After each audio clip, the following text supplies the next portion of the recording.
Hello दोस्त। मेरा दो दोस्त लोग को सोया है अभी। अभी हम निकलते हैं। अभी मैं जा रहा हूँ अभी चिकन बाजार करने के लिए। चिकन लेके आएगी बनाएगी, देखें चलते हैं हम।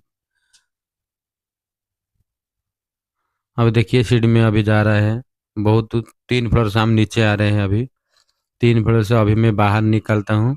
बाहर निकल के हमारा फ्रंट में बहुत बाइक है, पल्सर बुलेट।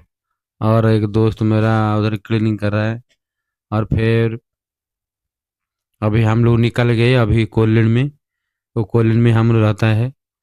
और फिर हम पहुंच गए अभी दुकान में चावल लेने के लिए। चावल खरीद लेंगे, टाटा बाय बाय। और उनका बाद में हम चिकन दुकान में अब पहुंच जाएंगे।